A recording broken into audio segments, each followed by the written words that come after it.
अच्छा देवेंद्र, ये बताओ, हाँ। प्रधानमंत्री की कही हुई बात की कोई वैल्यू होती है कि नहीं होती? हाँ, क्यों नहीं होती।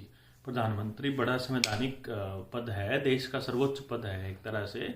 और बड़ा इज्जत का पद है। वहाँ बैठे हुए आदमी की जबान की कोई ना कोई वैल्यू और उसकी गरिमा तो होती है। लेकिन जो प्रधानमंत्री कह रहे हैं हम्म। कि एमएसपी जो रहेगी, हम्म। और जो किसान के जो 3 कानून लागू किए हैं हाँ हाँ हाँ। वो किसानों के फायदे के लिए हैं। ठीक है। लेकिन फिर भी आप हो या जो उनके खिलाफ लिख रहे हो, हाँ हाँ। और किसान है, पूरे देश के किसान है वहां पे बैठे आंदोलन कर रहे हैं, हाँ हाँ। तो वो क्यों कर रहे हैं फिर अब? वो देखो, पता है एक चीज हो यार, कि भाई आदमी अपनी बात को जो कह रहा है उसकी कितनी वैल्यू है, ये आदमी की ने कह के उसके बाद उसके ऊपर वो कितना अमल करता है, ये सोचने की बात होती है। प्रधानमंत्री कदे न्यू क्या करता, भाई मैं नोटबंदी करने लाग रहा हूं, और नोटबंदी करते हुए उसने ये कहा भाई आतंकवादियों की कमर टूट जाएगी, 2 नंबर का पैसा बंद हो जाएगा, काला धन जो है वो वापस आ जाएगा। होया क्या कि, अच्छा हाँ, ये भी कहा था प्रधानमंत्री ने कि 50 दिन में अगर अर्थव्यवस्था ठीक नहीं हुई ना, अगर सारी चीजें हालात ठीक नहीं हुए, जब लोग सड़कों के ऊपर खड़े थे, बैंकों की लाइन में लगे थे, तो प्रधानमंत्री ने आके और टीवी पर आकर न्यू कहा था भाई 50 दिन दे दो, और 50 दिन में अगर ठीक नहीं होया सब कुछ, तो मैंने जिस चौराहे पर कहोगे ओडे ल्या के मेरे चाहे पाछे पलात मार लियो। और फिर देखो 50 दिन हुए पाछा वो किसी चौराहे पर आया हो तो नहीं आया। फिर उसने न्यू कहा आंधे के साथ, भाई मैं जो है ईबीयू रेलवे का प्लेटफार्म टिकट था 2 रुपया का, वो कर दिया सीधा 20 रुपये का।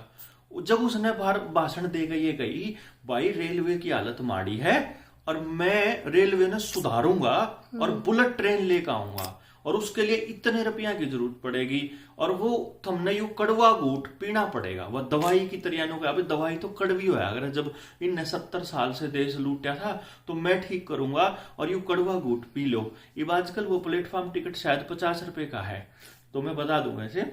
अच्छा फिर क्या होया, वो जो रेलवे बुलेट ट्रेन का सपना दिखाया, अडानी को करोड़ों अरबों रुपए का, लाखों करोड़ों रुपए का लोन भी दुआ दिया बुलेट ट्रेन के नाम पे, और बुलेट ट्रेन तो बनी नहीं बनी, सारा देश देखने लग रहा, उल्टा रेलवे बेच दिया अडानी को। मतलब क्या होया कि बुलेट ट्रेन दिखाई, रेलवे बेच दिया, नोटबंदी करी, नाश हो गया। फिर क्या करा इसने, नोट फिर इन्हें जीएसटी लेकर आया। यूनो बोला भाई व्यापार खत्म हो रहे हैं, और मैं जो है व्यापारियों के लिए एक जीएसटी एक देश का इसने नारा दिया, और कहा कि भाई सारा व्यापार जो है कति सही हो जाएगा, और हमने बहुत ज्यादा टैक्स नहीं देना पड़ेगा। होया कि जीएसटी लागू होने के बाद 1 साल में 365 दिन हुए। 365 दिनों में 400 से ज्यादा बार तो इन्हें अमेंडमेंट करनी पड़ी। ऊपर तय इंस्पेक्टर राज ऐसा चालू हो गया कि रोज दुकानदार के फड़के लागन लागे। अभी तो मारा तो कदे कोई छापा मार रहा, कदे कोई छापा मार रहा। या दो गणे व्यापारियों ने तो आत्महत्या तक कर ली थी। यो कराया उसने जीएसटी का। फिर उसने न्यू कही थी प्रधानमंत्री ने, अगर भाई मैं तुमने हर साल 2 करोड़ रोजगार दूंगा। होया कि 2 करोड़ रोजगार के हिसाब तय 6 साल में 12 करोड़ रोजगार अपने देश के लोगों ने मिल जाने चाहिए थे। लेकिन अपने मोदी जी ने क्या करा, 11 करोड़ रोजगार छीन लिए अपने भारतीय के। यानी देने थे 12 करोड़ और छीन लिए 11 करोड़। कहने का मतलब जो यू कह रहा है उसके कति उल्टा काम करने लग रहा है। फिर क्या करा इसने, अक भाई जो फिर इसने एक और बात कही थी, अक भाई मैं जो है देश के काला धन जो है बाहर से लेके आऊंगा, अपने जो जितने भी ये गलत काम करते हैं एमपी एमएलए सांसद ये वगैरह, इन लोगों को जेल में भर्ती, मतलब जेल में भेजूंगा। इन्हें क्या करूंगा, फास्ट ट्रैक कोर्ट बनाऊंगा, और जितने भी अपराधी किस्म के एमएलए और एमपी हैं इन सब के लिए बहुत जल्दी इन्हें जेल में भेजूंगा, और अपने देश के प्रजातंत्र को मैं मजबूत करूंगा। करया के इसने जितने देश के जितने करप्ट लोग थे, चाहे येदुरप्पा हो, चाहे वो पश्चिमी बंगाल का जो सा प्रेसिडेंट था जो ममताड़ा, वो चाहे मतलब और कितने जितने इस देश के गुंडे, बलात्कारी, अपराधी, जेल में जाने वाले सेंगर जैसे, नित्यानंद जैसे जितने लोग थे, सारे अपने अपनी भाजपा में भर्ती करके और वह बोला हो गया इनका तो शुद्धिकरण, जो करो बाबा राम रहीम शुद्धिकरण करा करता न्यू यू सारे अपराधियों का शुद्धिकरण करते हैं। उन्होंने कहा भाई देश में कोई अपराधी नहीं बचा। ओवे के है यो नु कहो था इसके लोग नु क्या करते हैं भाई घोटाले नहीं हुए हमारे देश में, तो वह घोटाला का सुन लो। आनंदीबेन ने चावल का घोटाला करा, उन्हें चावल खाए गुजरात में। उड़ानते फडणवीस ने टॉयलेट खाए उसमें महाराष्ट्र में 60,000 करोड़ के टॉयलेट खा गया था फडणवीस, मतलब टॉयलेट मतलब शौचालय का पीसा। और उन्होंने कहा अगर भाई जो चारा खा लिया, जो अगर लालू ने चारा खा लिया टॉयलेट खाए, सिंपल सी बात है। और टॉयलेट वाला पर तो बड़े घोटाले होने लग रहे हैं, बिहार में होने लग रहा है बाबू सुशील। आज फिर मुजफ्फरपुर होया, मुजफ्फरनगर होया, दंगे हुए। सुशासन की बात करे और दंगे करवावे, अपराधियों को खत्म करने की बात करे और अपराधियों ने अपनी उसमें शामिल करे। कहने का मतलब ये हो गया, इसने याद हो आप लोगों को एक और बात बताऊं, जिस टाइम पर यो प्रधानमंत्री बना था ना, बनते की शायद ने सब तक पहले उस संसद के माथे पे न्यू टेक्या था। बोला भाई जो न्यू लागे जो तो संसद को मंदिर बना दिया इस बंदे ने। होया के इब नया संसद भवन बनाने लग रहा, वह संसद नहीं बढ़िया लग दी इसने। संसद में जाओ ओड़ा, मैंने जाके देखा ओड़ा संसद में क्यों है कोई एमपी साहब के रास्ते में नहीं आ सकते, ऐसे चलता है वहां जनू तो राजा है पुराने टाइम का। यू मारा प्रतिनिधि है, मारा नौकर, अपने आप क्या कर मैं प्रधान सेवक हूं। प्रधान सेवक का मतलब है हेड सर्वेंट, मारा यो चीफ नौकर है। मारे पैसे से BMW में घूमता है, मारे टैक्स के पैसे से घूमता है, लेकिन चौधर ने दिखावा जनू तो यो मारा राजा है। फिर भाई बात सुन लो, संसद के उस पे दरवाजे पे माथा टेक्या था, लोकतंत्र खत्म कर दिया। लोकतंत्र का मतलब यो नहीं होता कि ज्यादा लोग बात कर रहे हो वह बात सच्ची हो है ना। लोकतंत्र का मतलब यो है कि एक आदमी भी बात कह रहा हो ना, उसकी भी सुननी चाहिए, उसके भी जिंदगी के ऊपर अगर गलत नजर हो रहा हो वो भी ठीक करना चाहिए। इसलिए मैंने कहूं इसने जितनी बात कही थी, जितनी भी बात कही थी उन सारियां तो इसने उल्टा करा। जिसका भी भला करण का इन्हें ठेका ठाया था उन सब का उल्टा करा। चाहे पहले तो न्यू लिखा करता, बोला मैं तो ब्याह को नहीं कर रहा। ये जब 2014 के इलेक्शन में इसने लिखना पड़ा एमपी के चुनाव में, भाई यू कॉलम लिखना पड़ेगा इसमें, बता खाली नहीं छोड़, पहले तो खाली छोड़ दिया करता। ये उसमें पा गया अगर तो ब्याह करके छोड़ रहा है। मरा बेटा अपनी माँ का नहीं होया, अपनी घराड़ी का नहीं होया, अपने किसी भाई का नहीं होया। यू अंबानी और अडानी ने न्यू कमावा कहते हैं, जब इन ने कमा के दूंगा तो ये हमारी गद्दी ने सुरक्षित रखेंगे। उस इलेक्शन तक पहले मरा बाबू ने कहा करता, बोला यू किसके लिए कमाएगा, इसका तो ना बालक है ना कुछ है।